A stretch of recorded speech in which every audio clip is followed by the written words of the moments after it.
여러분 반갑습니다. 이투스국어 방동진 선생님입니다. 자, 오늘 말씀드릴 것은요, 신학기 국어학습법입니다. 자, 이제 고3 학생들이 3월이면 학교에 가게 됩니다. 이제 얼마 남지 않았는데요. 어제가 무슨 날인지 아십니까? 어제가 바로 2월 21일이고요. 이 2월 21일은 재수생들이 재수학원에 입수하는 날이 되겠습니다. 그렇다면 우리 고3 학생들은요, 공부할 시간이 정말로 없어지는데 드디어 경쟁자인 재수생들까지 들어오게 되는 거죠. 그러면 우리 학생들이, 고3 학생들이 재수생과 똑같은 시간 동안 공부할 수 있는 시간은 불과 일주일밖에 남지 않았다는 겁니다. 그러면 학교에 가면 그만큼 불리하나요? 예, 불리합니다. 분명히 우리는 시간이 없습니다. 무슨 말이냐? 학생들이 8시부터 8시 정도에 학교 가죠. 자, 오후 5시까지 학교에 붙잡혀 있고요. 그러면 정말로 하루에 공부할 수 있는 시간, 몇 시간? 6시간. 이 6시간밖에 안 남는다는 겁니다. 그래서 제가 학생들한테 매일 이렇게 얘기합니다. 6시간 동안은 확실히 자습을 해야만 한다 라고 말씀을 드리죠. 자, 그렇습니다. 자습시간 확보가 참 힘듭니다. 그러므로 신학기에는 효율적으로 공부를 해야 되는데 국어 공부가 좀 만만치 않습니다. 국어 공부는 일정한 양을 매일매일 해야 되는 것이 매우 중요합니다. 그래서 저희 연구소와 저는 효율적으로 어떻게 학생들을 공부시킬 것인가, 그 부분에 초점을 맞춰서 3월 신학기 학습 방향을 제시해 드리고자 합니다. 자, 우선 제가 말씀드릴 거 오늘 1번입니다. 개정수능국어의 특징, 워낙 많이 아실 거니까요. 간략하게 살펴보고요. 최신 수능국어, 여기서 조금 우리가 잡고 가야 될 것이 있습니다. 세 번째, 수능 만점 학습법. 네 번째는 수능국어 방동진티의 수업 특징까지 한번 살펴보겠습니다. 개정수능국어입니다. 물론 많이 바뀌었습니다. 공통과목과 선택과목으로 나눠지고요. 자, 총 45문제 80분 동안 문제를 풀게 됩니다. 자, 많은 학생들이 이 질문을 하더라고요. 그래서 제가 이 질문에 대해서 답을 드릴 건데요. 우선 이렇게 한번 생각해 보시죠. 공통과목과 선택과목 합쳐서 몇 분? 80분 안에 풀어야 됩니다. 그러면 도대체 어떻게 요 영역별로 시간을 나눠야 될까요? 라고 질문을 하더라고요. 대부분의 학생들이, 한 80%의 학생들이 선택 과목을 먼저 풀고요. 그 다음에 문학, 독서 이런 식으로 풉니다. 왜냐하면 독서가 가장 어려우니까요. 그래서 선택 과목 11문항을요. 우리는 몇 분 안에 풀면 되냐면요. 13분 정도로 컷을 잡으시면 딱 좋습니다. 그 다음 요 문학을요. 25분 컷을 잡으시고요. 자, 비문학을 40분을 투자해야 됩니다. 선생님, 너무 매칭이 안 되는 거 아니에요?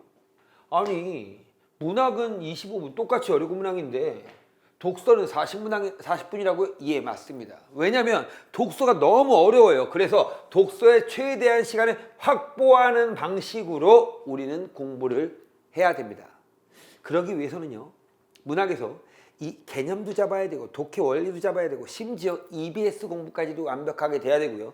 자, 화법, 작문, 언어와 매체도 독해 원리, 문제풀이 방식, 개념, 언어는 특히 뭐가 중요하다? 개념이 중요하죠. 요 개념. 그리고 요 매체에서 문제풀이 방식, 독해 방식까지 완벽하게 잡아야 됩니다. 자, EBS 지문 수능 연계는요 50%가 연계됩니다. 그런데 이 50%가 되게 적을 것 같죠? 아니요. 좀 이따 그 비밀의 문을 열어드릴 건데요. 생각보다 많이 연계됐다는 거 말씀을 드립니다. 자, 올해 수능, 작년 수능이죠.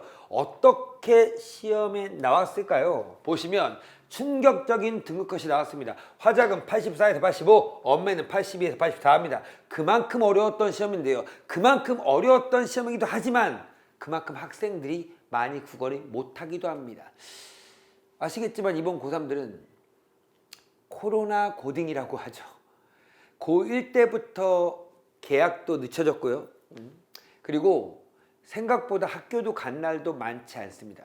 그만큼 학생들이 국어학습을 제대로 못할 때가 많았다는 말이죠. 자, 그래서 이렇게 결과가 나온 것도 있는데요. 솔직히 이런 어려운 시험에서 국어를 다 맞은 학생이 20여 명밖에 안 되거든요. 근데 그런 학생들은 정말로 표점에서 너무 많은 유리한 위치를 차지할 수 있었습니다. 선생님 제자 중에서도요, 만점만 주는 학생도 있고요, 한 개 틀린 학생도 있는데 이런 친구들은 정말로 좋은 대학에 잘 갔어요. 그만큼 국어가 여러분의 약점이 아닌 강점이 되어야 합니다. 자, 요거 한번 볼까요? 오답률에 보시면요, 여기 가장 많이 나온 단어가 뭡니까? 그렇죠, 독서입니다. 독서. 이 독서가 너무 어려워요. 저도 생각해 보면요. 물론 저는 다 맞히지만 어렵다, 너무 어렵다, 애들한테 너무 힘들겠다라는 생각을 많이 하게 됩니다. 중요한 것은 이 독서 기술지문 이 오답률 1이에요. 여기도 1입니다. 여기 뭐 화작이 껴있지만 아무튼 독서를 잡는 사람이 뭐다? 수능을 잡는다 해도 과언이 아닙니다. 그런데 독서를 잡는다는 말은요. 독서를 풀 수 있는 시간을 확보한다라는 말과도 연결이 됩니다. 그러므로 독서를 읽을 40분의 시간을 확보하려면 화작, 엄매, 문학도 중요하다라는 말씀을 드리고요. 그럼 자, 선생님 기술 지문이 가장 어려웠겠네요. 오답률이 제일 높으니까요. 그렇게 보실 수 있죠. 여기도 기술이 있어요. 근데 솔직히 제가 보기에 가장 어려운 지문은요. 바로 요겁니다. 경제 지문. 선생님 그런데요. 왜 독서가 오답률 1인가요? 그 비밀은 바로 요겁니다. 독서가 수능 국어에서 학생들이 가장 마지막에 풀었던 것입니다. 시간이 부족했던 친구들은 이 시간이 없어서 이 독서 기술 지문을 너무 빠르게 읽을 수밖에 없던 것이죠. 자, 경제 지문이 얼마나 어렵냐면요. 이번에 경제 지문이 기축 통화에 대한 지문이었어요. 이번에 며칠 전인가요? 어떤 모 후보님께서, 대통령 후보님께서 기축 통화에 대한 얘기를 해서 좀 말이 많은데요. 아무튼 이 경제 지문 얼마나 어려웠는지 좀 이따 보여드리고 왜 어려웠는지도 한번 제가 말씀드리도록 하겠습니다.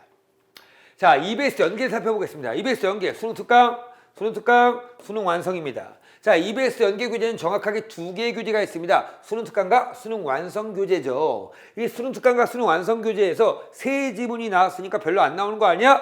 라고 말씀할 수 있겠지만 요 김관식의 거산호 그리고 박태보전 탐군가를 아는 학생들은 조금 더 유리하고 다른 학생보다 빠르고 정확하게 문제를 풀 수 있었다는 말입니다. 그러므로 EBS 학습은 뭐다? 반드시 해야 됩니다. 물론 1학기 중간고사가 EBS인 것도 있습니다.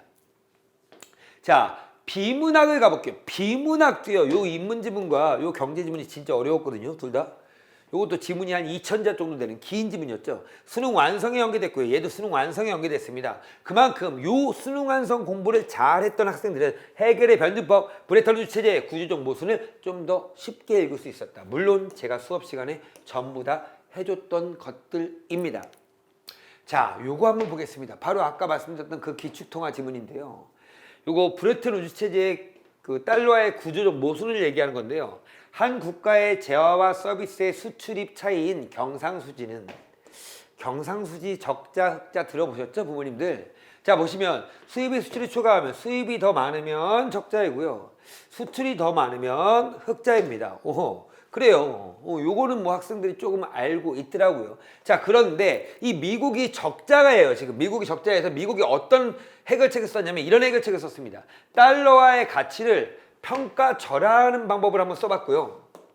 두 번째 방법은 뭐냐면 달러화에 대한 여타 통화국의 환율을 하락시키는 방법. 결국은 뭐야? 평가절상의 방법을 썼다는 겁니다. 그럼 생각해 볼까요? 환율을 하락시키는 것이 평가절상이면 평가절하는 환율이 뭐 하는 걸까요? 올리는 것이겠죠. 그럼 환율을 올리면 왜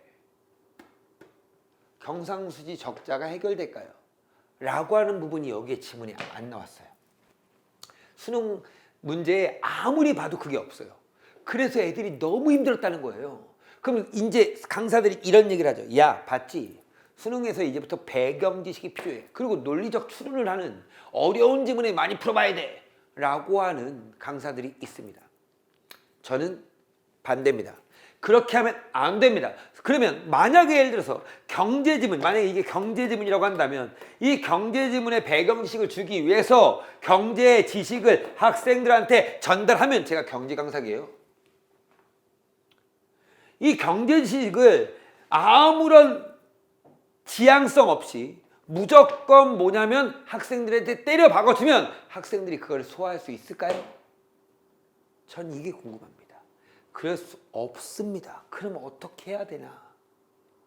명확하게 방향성을 갖고 배경 지식을 제공해 줘야죠. 그 방향성이 어디 있을까요? 바로 뒤에 있습니다. 여기 보실까요? 수능 완성 147쪽에 나와 있는 겁니다. 여기도 경상수지 적자 이런 말이 나와 있죠? 가볼까요? 보시면 여기 나와 있습니다. 화폐 수요가 들면 국내 이자율이 상승하고 외국 자본의 유입이 환율이 하락함으로써 환율 하락입니다. 환율이 하락했죠? 그럼으로써 국내 화폐의 가치가 평가 절상된다. 아하, 그렇구나. 자, 수입이 감소하고 수출이 감소하고 수입이 증가한다라고 되어 있습니다. 그러면 환율을 하락시키면 수출이 감소하고 수입이 증가합니다. 됐죠? 그럼 환율을 상승시키면 어떻게 될까요? 수출이 증가하고 수입이 감소하겠죠. 경상수지는 뭐다? 적자에서 흑자로 바뀌게 될 겁니다. 자, 그럼 이게 어디 나왔다고요, 어머님들? 그렇죠. 바로 여기 뭐야? EBS에 나왔던 거예요. 그럼 EBS 공부만 똑바로 잘 하더라도 충분히 뭐냐면 수능 공부에 대한 배경식은 모두 다 해결된다는 겁니다. 근데 이거를 아무 경제지식이나 다 준다. 그것은 저는 반대입니다. 그래서 저는 수능 특강과 수능 완성에 있는 EBS의 개념들을 완벽하게 전달하는 방식으로 강의를 전환하고 학생들에게 그 부분을 전달할 수 있다면 충분히 학생들은 비문학 지문을 대비할 수 있다라는 말씀을 드립니다. 여기 브레톤 주체전 이런 것도 나와 있죠. 자, 그리고 제가 이제 그 기축통화 지문을 어떻게 수업했는지 필기를 한번 갖고 왔는데요. 좀 잘 보이실지 모르겠는데요. 보시면 알겠지만 여기 보면 정의가 있다. 기축통화 정의. 그럼 이 기축통화의 정의를 명확하게 알아야 된다라고 하는 걸 정리해 준 거고요. 이렇게 대조와 인가가 나오면 꼭 체크해서 읽어야 된다. 자, 그 배경 정보가 나왔고 여기 차이점을 체크해서 읽어야 되고 여기 보면 알겠지만 문제점이 나오니까 해결책이 곧바로 나올 것이다. 요거 연결해서 읽어야 되고 3문단과 요 부분은 연결해서 읽어야 된다. 그리고 보시면 알겠지만 여기 배경식으로 적어놨습니다. 요 배경식이 필요했었다라고 하는 것들 보여줬습니다. 아무튼 학생들에게 이 내용에 대해서 전부 다 정리해줘서 이해시키는 게 중요한 게 아니라 이 내용을 이해하기 위해서 어떤 방법을 가지고 읽어야 하는지 그 부분에 대해서 끊임없이 제시해주고 끊임없이 체화할 수 있도록 기출 분석을 시키는 것이 저의 목표가 됩니다. 그럼 학생들은 어떻게 공부해야 될까? 무엇을 통해 공부해야 될까? 라는 걸 먼저 말씀드려볼까요? 자, 5가지의 콘텐츠가 있습니다. 가장 중요한 콘텐츠는 뭘까요? 오호, 이감, 상상, 한수, 바탕, 사설 콘텐츠일까요? 아하, 5번 방동진의 콘텐츠일까요? 아닙니다. 바로 뭐야? 답은 EBS 교재와 기출문제집입니다. 이 EBS 교재와 기출문제집만 잘 하더라도 충분히 수능은 대비된다. 물론 여기에다 조금 마지막에 여름방학 이후에는 이 이감 콘텐츠, 상상 콘텐츠, 한수, 바탕 이런 콘텐츠들의 도움을 받을 필요도 있겠죠. 하지만 지금부터 기본기도 없는 친구가 이감 모의고사 연락에 풀고 쓸개 간 같은 거 간쓰기 같은 거 풀고 상상 모의고사 풀고 한수 풀고 바탕 풀고 이렇게 한다고 성적은 절대 오르지 않는다. 이 말씀을 꼭 드리고 싶어요. 기본기를 갖춰라. 그 기본기가 탄탄한 학생들은 어떤 환경에 놓이더라도 해결된다라고 말씀을 드립니다. 실패한 기출분석과 성공한 기출분석을 말씀드릴게요. 자, 우선 볼까요? 이 친구 문제 잘 푼 것 같은데요. 문제 푼 다음에 채점 됐습니다. 10번 맞았고 11번 맞았고 12번 틀렸고 13번 맞았네요. 이렇게 채점했네요. 그렇죠? 여기 반달도 그려져 있네요. 이게 뭔 말일까요? 이 학생은요, 물론 대체로 이렇게 푸는 애들이 너무도 많아요. 되게 많습니다. 어떻게 푸는지 볼까요? 이 친구는요, 이렇게 한 거예요, 지금요. 문제 다 풀었어요. 틀렸죠? 12번 문제 틀렸으니까 이 친구가 뭐였을까? 틀렸습니다. 자, 봤더니 이 친구가 쓴 것이 2번이고요. 정답은 4번이었어요. 그랬더니 뭐 했냐면 2번 선지의 근거를 여기 이렇게 찾았습니다. 12번에 2번 선지 근거 여기 있어. 이렇게 찾은 거죠. 아, 여기 있는데 못 봤네. 12번에 4번 선지 근거 여기 있어. 이렇게 찾은 거죠. 아, 이제 근거 파악했으니까 이해 갔어. 그리고 형광펜을 이렇게 반달을 딱 치고 넘어갑니다. 이 친구의 문제점이 뭘까요? 100% 이 친구는 잘못 공부하고 있습니다. 왜 그럴까요? 왜 잘못됐다고 하는 걸까요? 이 친구한테 3개월 후에 이 문제를 똑같이 풀어보라고 하면 다 마치 자신이 있을까요? 아니요. 자신이 없습니다. 왜? 이 근거의 위치가 기억이 안 날 겁니다. 해결이 하나도 안 됐어요. 그럼 이 문제는 이 친구는 어떻게 해야 될까요? 이런 식으로 공부해야 된다는 겁니다. 이 식이 뭘까? 지문을 읽고 문제를 풉니다. 그 다음에 다시 지문을 천천히 읽으면서 이와 같이 개념, 예시, 연결, 이해하기, 공통점과 차이점을 파악하면서 읽기, 비슷한 글자는 헷갈리지 않도록 주의하기, 모르는 어휘는 일단 정리하기, 이런 식으로 방법들을 정리하고 그 방법들을 여기다 적어놔야 된다는 말입니다. 그래서 해결책이 나와야죠. 어떤 개념에 대한 예시인지를 체크하자, 이렇게. 그리고 틀린 이유라든지 문제점, 이런 것들을 정리해야 됩니다. 그래서 저는 이렇게 기출분석을 시킵니다. 우선 첫 번째는요, 이 친구가 92.1등급이네요. 시간이 남았대요. 독서 2개 틀렸고요, 문학 1개 틀렸습니다. 어떻게 분석하는지 볼까요? 자, 문풀전 나의 목표입니다. 이거 왜 하느냐? 제가 수업 시간에 정말 열정적으로 가르치고 학생들에게 방법을 구체적으로 가르쳐 주거든요. 근데 이 방법이 학생들이 저는 이렇게 가르치는데 방법이 학생들에게 체화되기까지가 너무 어려운 거예요. 도대체 왜 이렇게 체화가 어려울까 했더니 애들은 배운 거를 그대로 적용해서 문제 푸는 게 아니라 또 다른 방법으로 집에 가면 자기 방식대로 다시 풀어요. 이게 너무 답답한 거죠. 그럼 이제부터 기출분석할 때 내가 가르쳐 준 것을 그대로 목표로 설정해서 체화할 수 있는 공간을 만들어 보자. 이게 저의 포인트였어요. 그래서 선지를 꼼꼼하게 읽기, 근거 확인하면 선지 스킵 반드시 한다. 답이 나올 땐 답이 안 나올 때는 전체를 다시 한번 1번부터 5번까지 본 다음에 미세하게 끊어서 문제를 풀어보자. 이런 식으로 뭘 한다? 목표를 설정할 수 있게끔 이 항목을 설정했어요. 그래서 이 친구가 지문 읽을 때 중심하지 반드시 생각하면서 읽고 연결관계 의미 이해하며 읽긴다 라고 하면서 뭐 한다? 이렇게 달성 여부를 체크할 수 있게끔 한 거죠. 그럼 어떨까요? 학생들은 이렇게 해버리면 훨씬 더 체화가 잘 된다고 합니다. 이거를 매주마다 모의고사 한 회 45문제를 이렇게 분석하는 거예요. 자, 그러면서 일주일 플랜도 한번 적게 하고요. 그래서 학생들이 제대로 금요일 주말까지 일주일 동안 국어 공부를 확실히 할 수 있도록 체계적으로 플랜을 짜게 했고요. 그 다음 틀린 이유 볼까요? 틀린 이유 보면 틀린 이유를 분석하고요. 뒤에 걸 한번 볼까요? 자, 디귿 이유 큰 고기인 줄 알았지만 반개가 달려 나오고 하기에 기대에 부응하고 선지 스킵했다. 아하. 그럼 이 친구는 뭐냐면 틀린 이유를 되게 구체적으로 썼죠. 그럼 공부를 못한 학생은 어떻게 쓸까요? 지문 2의 X 이렇게 씁니다. 그거는 문제점 틀린 이유가 아니죠. 구체적으로 쓰게 합니다. 그리고 거기에 대한 해결책을 체크합니다. 문학선지 읽을 때 더 깊게 생각하면서 푼다. 기대에 부응한다. 실망인데 어떻게 보지? 이렇게. 자, 문학선지를 고를 때 내가 생각한 근거가 정말 정확한 것인지 꼭 체크할 것. 이렇게. 근거를 체크하면 된다. 해결책을 명확하게 제시하고요. 문풀 순서, 보기 읽고 작품 다 읽은 후 기억과 디귿 왔다 갔다 한 후 선지 스킵한다. 이렇게. 순서까지 잡고요. 1번부터 여기 정답까지 전부 다 뭘 한다? 그렇죠. 근거를 뭐 할 거라고요? 이렇게 합니다. 근거를 거기서 표시만 하는 게 아니고 쓰게 했어요. 쓰게 해야지만 추론이 정확하게 잘 됩니다. 쓰게끔 명확하게 했고요. 그 다음 보시면 지문 분석, 이 친구 보면 중심화제, 문제 해결 구조, 개념 정의, 예시 보면서 왔다 갔다 이해, 이런 식으로 해결책까지 자기의 방법까지도 이렇게 적게끔 한번 해봤습니다. 자신의 문제점을 적고요. 해결책을 자기 나름대로 적어보는 연습까지 해봤는데요. 문제는 여기입니다. 선생님 이렇게 해결책을요. 모르면 어떻게 합니까? 저희 아들이 공부를 안 해갖고 해결책을 모를 수 있잖아요. 그래서 뭐다? 이렇게 질문하게끔 했습니다. 볼까요? 무슨 질문했는지.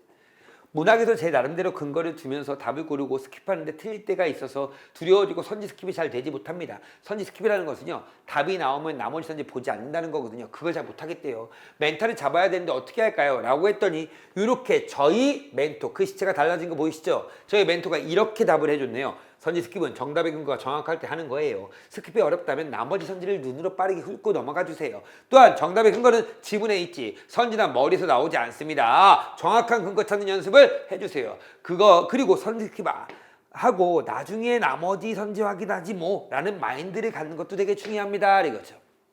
저희 그 멘토링 조교들은요, 뭐 학생들을 이렇게 담임식으로 관리합니다. 학생들 분야 이렇게 묶어갖고요. 요 친구들은 A 조교가 관리를 하고 이 친구들은 B 조교가 관리해갖고 얘네들의 성적 추이라든지 이 학생들이 뭐가 부족한지를 명확하게 알고 있습니다. 숙제검사를 매일마다 하니까요. 그러므로 저희 그 피드백 같은 경우는요. 저는 어느 그 강사, 어느 뭐 학원 가더라도 제 관리라든지 저의 숙제 검사라든지 이런 것이 저는 우리나라 최고라고 저는 생각합니다. 그걸 위해 계속 연구했고요. 학생들이 공부시키려면 어떻게 해야 되지? 이런 고민을 많이 했습니다. 이렇게 피드백 해준다라는 거 말씀드리고요.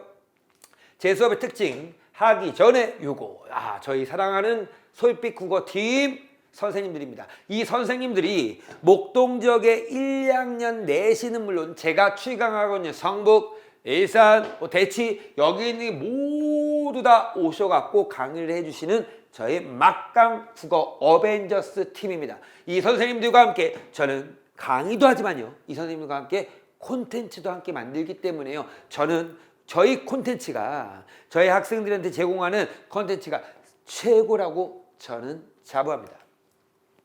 자, 어떤 식으로 커리큘럼이 진행되느냐면요. 3, 4월은요. 우선 3월 합평이 3월 24일 날 3월 24일이 3월 합평입니다. 요 3월 합평 대비로 모의고사 및 행동 강령 총정리, 실전에서 어떻게 행동하라 라고 하는 거 요것만 잘 들어도 거의 학생들이 한 등급이 올라간다고 합니다. 행동 강령 총정리 해드릴 거고요. 모의고사도 보게 됩니다. 그 다음 문학 개념 총정리 시간도 있고요. 그 다음 EBS 수특 분석 노트, 독서 종결자 요와 같은 교재를 통해서 EBS 수특 문학과 EBS 독서, 고난도 독서, 지문까지 해결하고요. 자, 중요한 것은 4월달 되면 중간고사가 있습니다. 그래서 저는 학생들을 위해서 중간고사 대비 만점 학교별 교재를 제공합니다. 선생님 저는요 정시판인데요? 라고 하는 친구도 있겠죠. 정시자료까지도 제공하고 온라인 수업도 제공한다는 거 알고 계시면 됩니다. 선생님 저 화작 엄매 어떻게 합니까? 라고 하면 화작과 엄매는요. 자, 온라인 강의를 제공할 건데요. 제가 현장 학생들을 위해서 따로 촬영해 놓은 게 있습니다. 그 강의를 제공해 드릴 예정입니다. 그리고 제공할 때도 한 번에 팡 줘갖고 애들한테 부담 주는 게 아니고요. 일주일에 몇 개씩 들어라 라고 하고 다 듣고 갖고 오면 검사하고 자료를 주는 식으로 이렇게 진행하고 있습니다. 자, 6월도 마찬가지로 수특 끝내고요. 독서 종결자 끝내고요. 6월 모평 대비 이것만 보고 가자가 이것만 보고 가자면 뒤에서 콘텐츠 설명드릴 건데요. 3일 동안 해야 될 콘텐츠를 제공해 주는 겁니다. 행동하는 총정리하고요. 마찬가지로 7, 8월 되면 고난도 구간성 하면서 개념 총정리까지 조금은 정리해 주는 거. 독서도 독해 원리 총정리하고요. 실전완성 좀 어려운 지문을 들어가도록 합니다. 그 다음 9월평 대비 모의고사 보고 행동하는 총정리하고요. 요번에는요. 9월이 여기 8월로 바뀌었더라고요. 8월 31일 날 봅니다. 자, 수능국어 적중 파이널 모의고사 그렇죠. 2감 콘텐츠 갖고 10회분 정도가 제공되게 될 겁니다. 궁극의 백작품 EBS 연계 총정리 교재와 강의가 제공되고요. 파이널 체크해갖고요. 최근 기출 올해 6월과 9월입니다. 이 기출을 통해서 개념 원리와 행동 강령 총정리 시간이 될 것입니다. 자, 수능 만점 콘텐츠 볼까요? 예쁜 책이 나왔네요. EBS 방동진의 EBS 분석 노트 운문편이 있고요. 산문편이 있습니다. 그 다음 여기 독서편도 있고요. 그 다음 독서 종결자에 갖고 제 독서 기본 교재까지 이렇게 4권이 여름방학 전까지 모두 다 끝나게 될 겁니다. 자, 주간방송진 유명한 거 다 아실 텐데요. 주간방송진은 정말로 제가요 이런 걸 너무 싫어하거든요. 어떤 걸 싫어하냐면 프린트 날리는 걸 너무 싫어해요. 그래서 이 프린트 내용 전부 다 넣고요.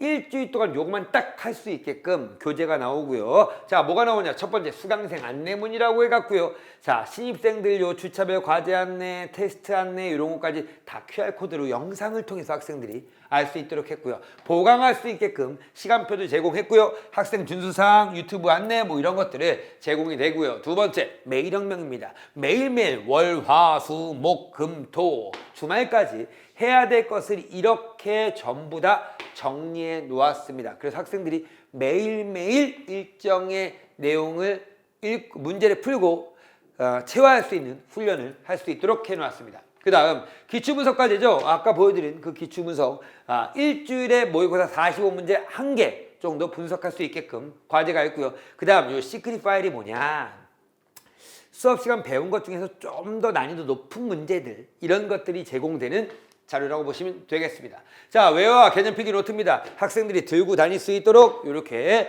어휘장과 개념 필기 노트는 개념을 정리해 놓은 거죠. 이렇게 하고요. 자, 테스트까지 봅니다. 매주마다 솔빈 모의고사라고 해갖고 미니 모의고사 봅니다. 아주 양질의 문제들을 제공하는데요. 생각보다 약간은 시간 압박을 주고 푸는 문제들입니다. 그래서 학생들이 시간 관리하고 고난도 문제를 풀 때 도움을 많이 받고 있습니다. 자, 복수 테스트입니다. 복수 테스트는 뭐냐면 어휘에 대한 테스트는 물론 전 시간에 배웠던 것에 대해서도 나오는 복습 테스트가 되겠고요.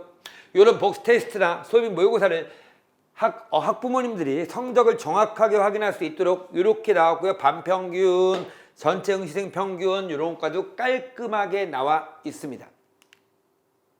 자, 현강생 전용 콘텐츠 아하 내신비체 그렇죠. 양정고 3학년 제가 중간고사 대비 자료 드린다고 했죠? 오케이. 이렇게 자료가 제공되고요. 두 번째, 이것만 보고 가자는 뭐냐면 수능 3일 전에 유월평, 구월평 3일 전에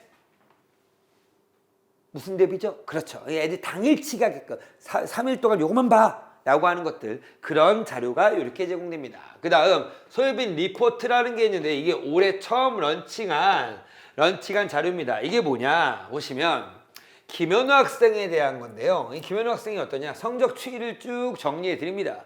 정리해 드리고 지금까지 모의고사 소위 모의고사 성적 추이고요. 그 다음 45문제짜리 모의고사 본 것에 대해서 분석을 해서 이 학생이 문학 현대시가 부족하다 뭐 매체가 부족하다 뭐 독서가 부족하다 이런 것들이 나올 거고요. 그 다음 뭐가 있냐면요. 그렇죠. 이 학생이 뭐가 부족한지를 제시하고 거기에 대한 솔루션을 제공하는 게 있습니다. 솔루션.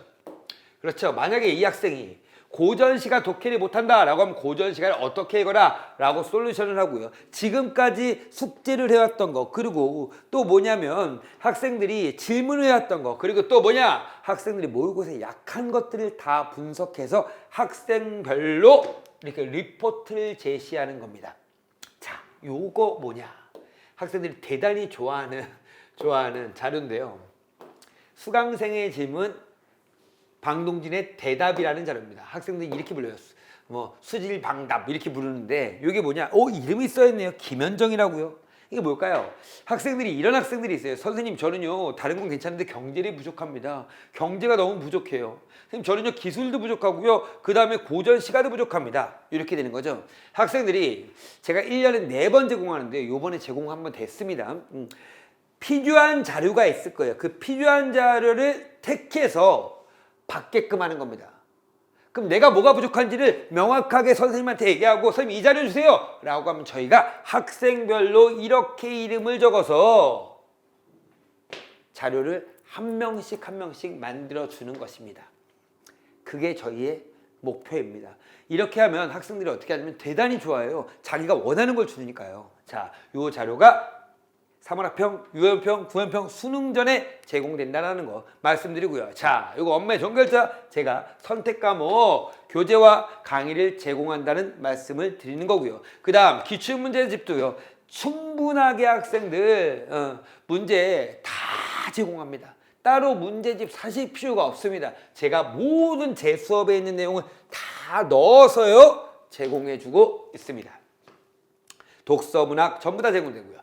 자, 콘텐츠가 아무리 좋아도 학생들이 공부를 안 하면 소용이 없겠죠. 학생들이 공부를 할 수 있도록 끊임없이 격려할 것이고요. 끊임없이 학생들과 함께 호흡하면서 강의하겠습니다. 제 수강생들이 11월 17일 수능날 웃으면서 하하하 할 만큼 했어요 선생님. 할 만큼 했습니다 엄마 라고 나올 수 있도록 저와 연구실은 최선의 노력을 다하겠습니다.